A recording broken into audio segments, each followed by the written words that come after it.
Good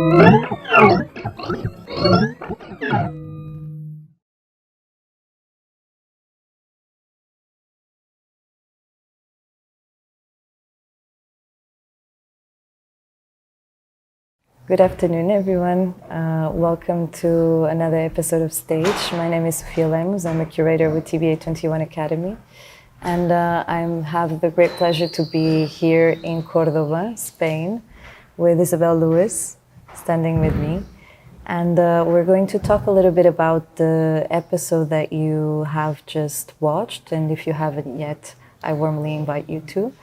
We're going to talk through some of Isabel's works, what brings her to Cordoba today, and how come this episode is developing in the course of the coming year. So you'll be able to check materials unfolding in Stage, and you'll be able to also see some of Isabel's performative works, both from the past, from the present, and developing into the future as we start this long-term collaboration as part of a program called Meandering.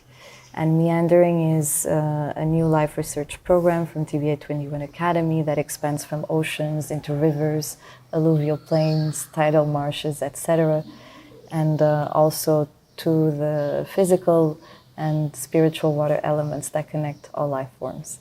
So with this very brief introduction, Isabel, thank you for joining me here. We're at the Museo Archaeologico, the Archaeological Museum in Cordoba. So in order for us to start and perhaps give a little bit of context to the viewers, for me your work has always sort of resonated across different registers for movement, sound, taste, discourse, so both from the sensorial, the rational, but it also attunes to simultaneously or multiply existing realities, this worldly and otherworldly. And I was wondering if you could tell us how and why it was meaningful for you to work in this way. Thank you, Sophia, and thanks to TBA Academy for this fantastic invitation and this opportunity to continue what we've started with O.C.E.A.N.I.C.A in Venice and begin to now approach the language of rivers and those connections between rivers and oceans and all the stories that are involved and implicated in that. As your question about, occasions and the reason for the necessity, I would say there was a necessity. It came out of like an urgency to try to imagine a kind of way of working that could move between modes, that had a vested interest in trying to ultimately unify the human sensorium. So to reject a certain metaphysical, ontological approach to art making that would define the body and define it by the separation of these senses. So Cartesian split, division of mind and body, rational thought, all the ways that within our culture, our academic culture, and even in artistic culture and spaces, we really work hard on specialization and differentiation, and for good reason. It's not, I think, for nothing that we have developed this way of specializing in specific and different fields. But I don't even use this term multidisciplinary in relation to my own work, because again, that would be to concede to an initial division that I refuse. Mm-hmm. So I needed to find a way to approach my work, create a language around my work, and to enact the work that would insist on that unification of that sensorium, that would insist on addressing all of the senses, and more than 5 we have, addressing all of them and actually trying to bring the power of vision into check. And I think this is in a way where that journey begins for me, is a certain mistrust or a certain unease of this urgency or necessity comes out of a critique of vision, and of course not the capacity of sight itself, but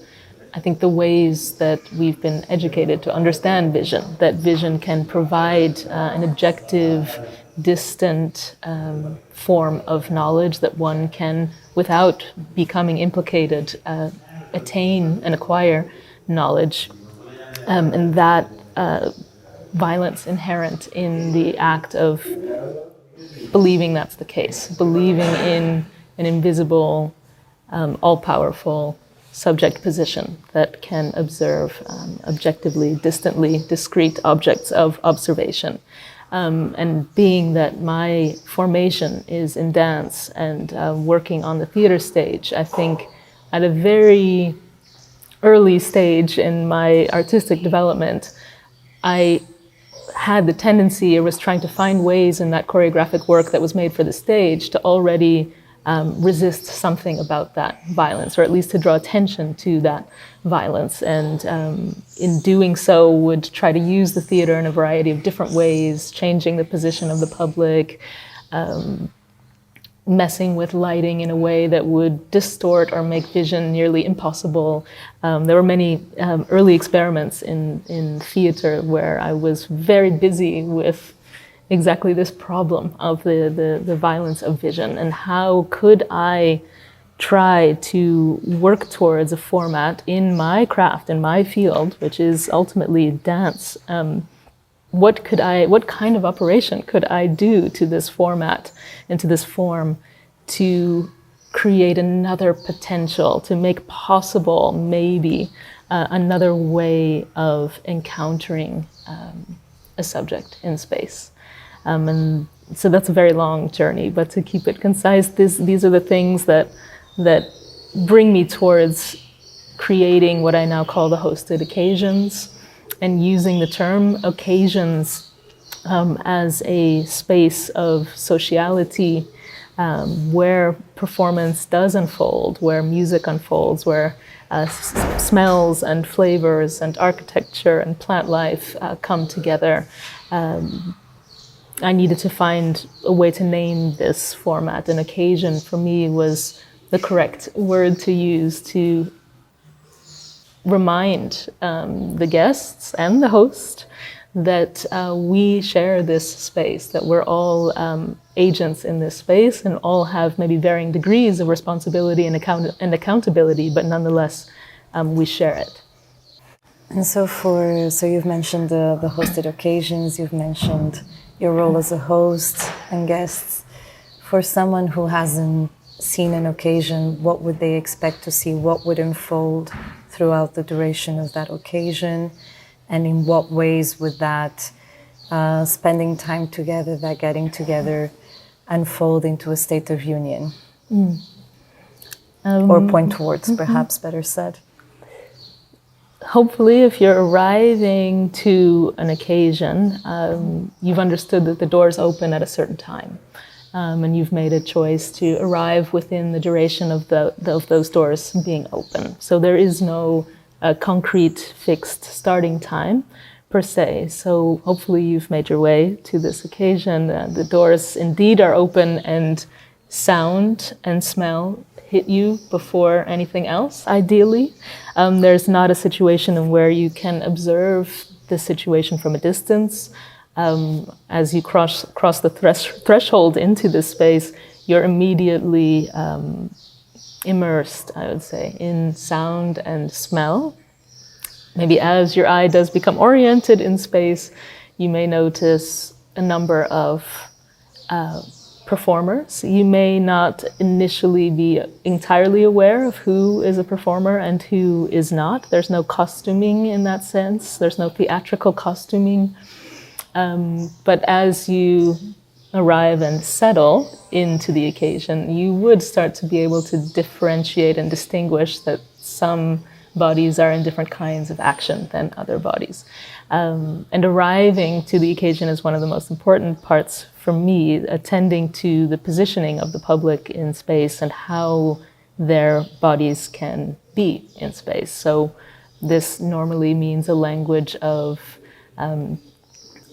either folding chairs, tumbonas as we call them here, Liegestühle in Germany, or another kind of specially constructed furniture or created furniture specifically for this occasion.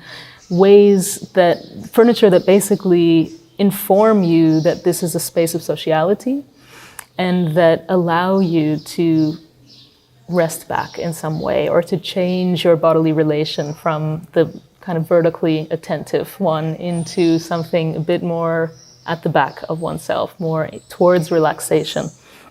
And around you, this scene is set in such a way that there are clusters of plant life, clusters of furniture and people and performers, and all of it kind of intermingles. Throughout, I would be there as the host, greeting you and attending to the entire space by creating music and mixing and creating music live, as well as giving kind of freely spoken verbal address. All of the content for the occasions is generally researched over long periods of time.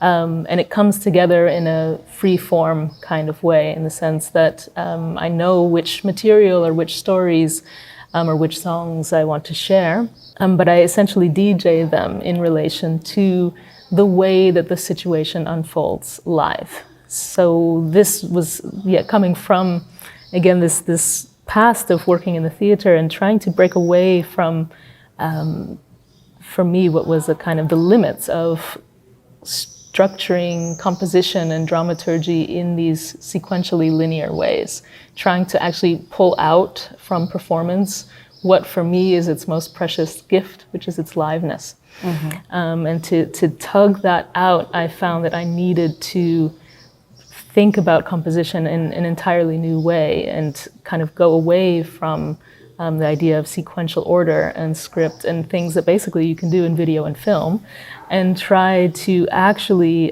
highlight and strengthen, deepen what the qualities of liveness itself per se, which required developing certain techniques and strategies of live composition. And that idea of live composition for me also relates very much to what you were saying before, that vibrancy and that accountability that come with understanding that there's no separation between the self and the world, right? And this undoing of the self-affirming individual, undoing of that Cartesian subject, of that liberal subject that sees itself as separated, as discriminated, as differentiated from the objects of perception and of sense perception as well. And so that's one of the points where I find most incredible in your work and taking part in these occasions is really the fact that within that sociality emerges not only between the people who are in the space, but between the tombonas, the loungers. Yeah, lounge chair. So that sort of being at rest, being at peace, allowing for a different kind of mode of interaction that is responsive and not reactive to what is in the space. And of course, I think that's an essential trait for your proposal here and on stage, which is to create ecologically attuned narratives for collective action. So do you want to tell us a bit about O.C.E.A.N.I.C.A and what was the work, how it began, how it's developing, how it points to that state of communion, I suppose? Yeah, sure.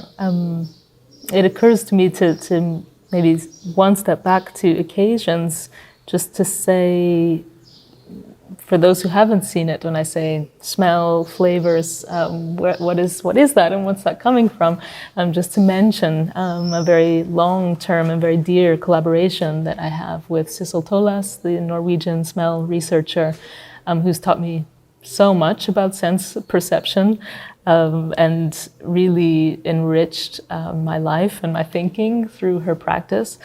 So with Sissel, when the very first occasions came about, I was in touch with Sissel and approached her with an idea of collaborating to create, had a fantasy, and I actually had long held this fantasy of working with smell, even inside of theaters. I would imagine like smells moving through the circulatory systems of theaters, and this is many, many, many years ago, and maybe 15 years ago or almost 20 years ago, and now it's 7 years, I think, we've been collaborating, and finally I met the person with whom I'm able to share this precious conversation of engaging the sense of smell on a compositional level. So, and also not only, it is a very emotional and it's very connected to it travels very quickly into our brains, and it's very intense in that way, but also that smell can be a space for aesthetic language, for intellectual thought, for evoking many things, not only representing. So Sissel and I found ourselves in a similar discourse in regard to my rejection of dance or performance as only kind of representational action, and smell as well as only being like this or like that, or a scent or a perfume, and actually rather what is like the power of this, the massive power of this capacity that we have to smell, and the potentialities inside of that as a language. So that comes into the world of the occasions is very much, I think, when people years later will recall, the smell might still be stuck on their clothing, or if it's printed on a card, maybe they've pulled it out of a pocket or out of a bag, and it kind of evokes the entire world of the occasion all over again. So So it has this ability to express both memory and presence, no? Because absolutely. At that moment where you recall that smell, you're brought back to a moment in which you were in present awareness and you were fully there, no? Absolutely. And that's exactly. And I think this is just that's something the liveliness as well, going from the liveliness. representational to the expression. Exactly. Yes, and something that many ancient peoples understood very well. And the power of ritual to address the human in all of its inherent capacities. And when that happens, there's a power in that, in and of itself, that can be worked with as a tool in composition.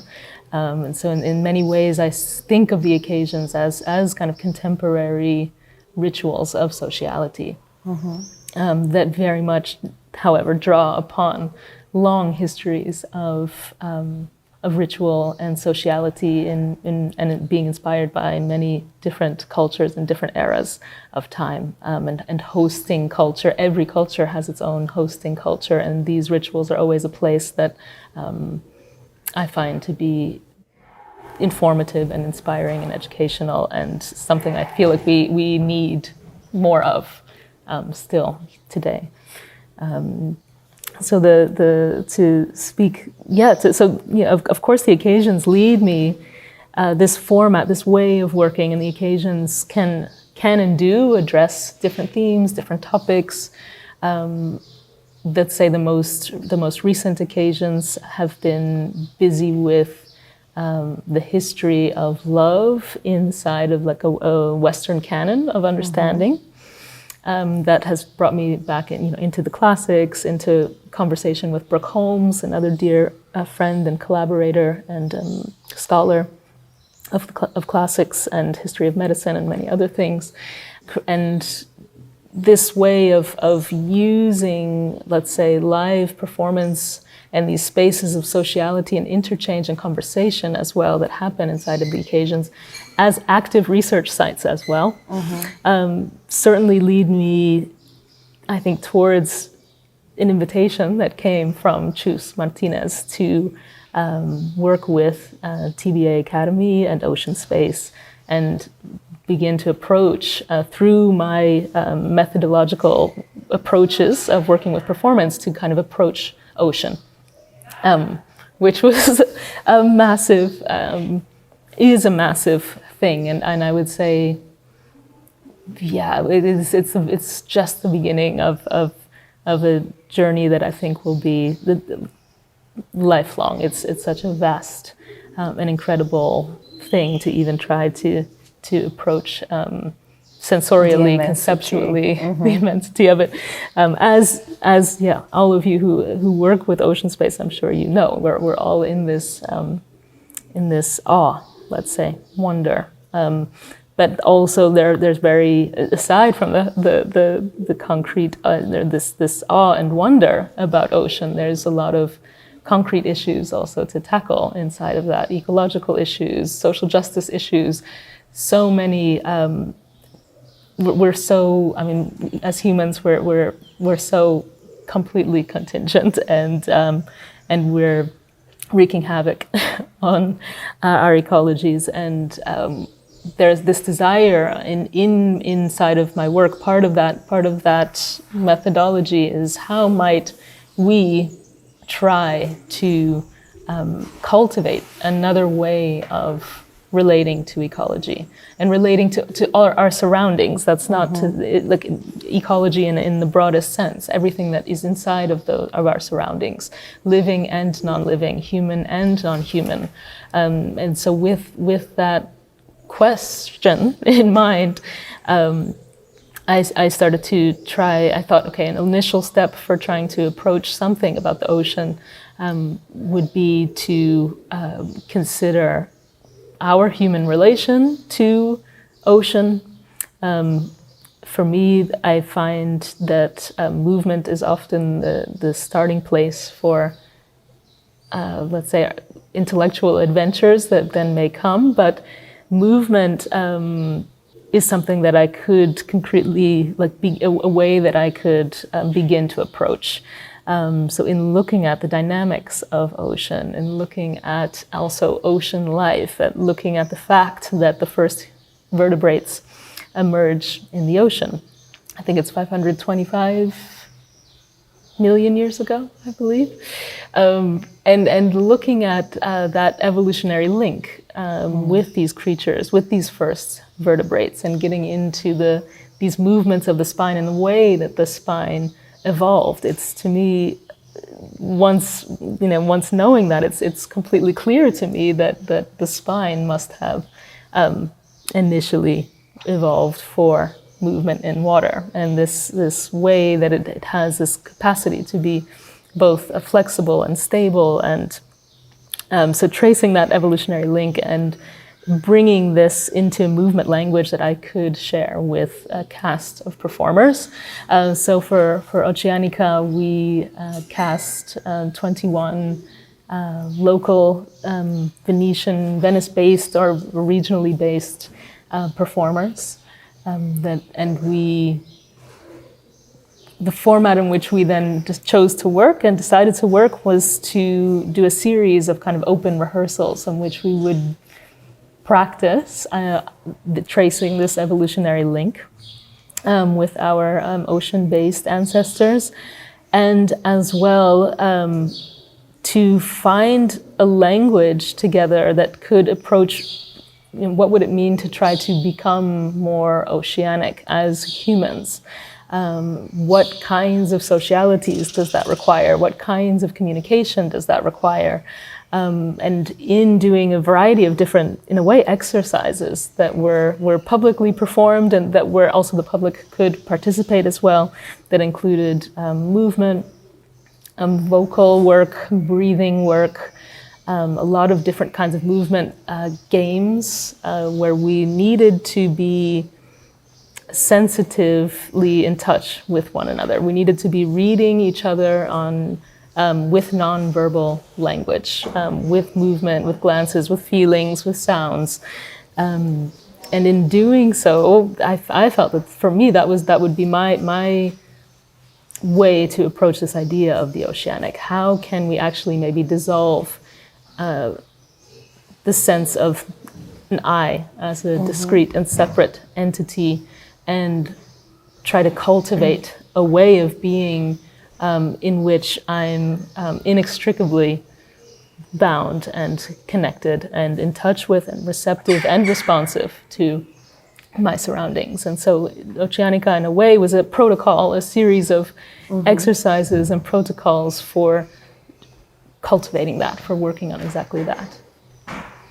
I think that interplay between receptive and responsive, it's perhaps also the kind of starting point for thinking what it is, the sort of call that we have at TBA 21 Academy, and from where we're leading on to this program called Meandering, which is to think oceanically about more than oceans. And what it is to cultivate oceanic feeling, what it is to cultivate an awareness that allows you to have that inextricable relationship to that particular environment, but to others as well.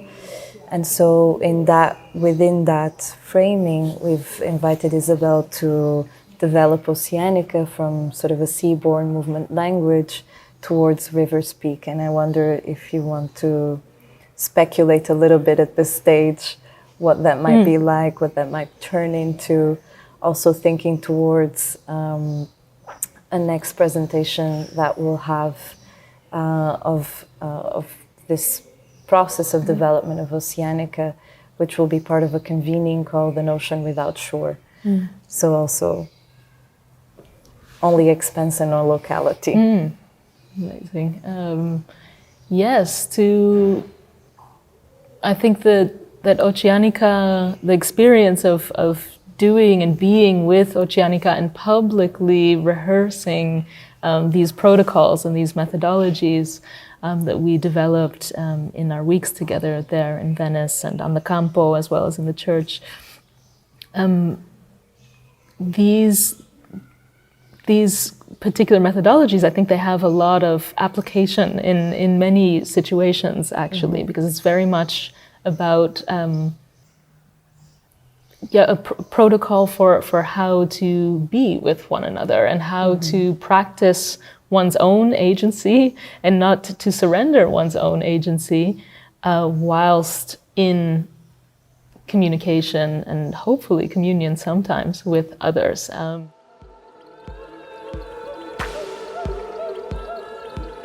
In O.C.E.A.N.I.C.A, this protocol or these practices of forming community, behaving, acting, not in the sense of theatrical acting, but actually action, acting together, enacting together. They are really towards this idea of yes, in a way you would think maybe dissolving the sense, the self, dissolving the individual I, the discrete I, but also very important in that process was actually to articulate a particular agency and to not, when working collectively with other humans and maybe with all other life forms as well, we cannot, or it would be dangerous to surrender one's agency entirely. So, but then how does one then articulate that in a way which is appropriate and balanced to the necessity to be open and sensitive and receptive to your collaborators?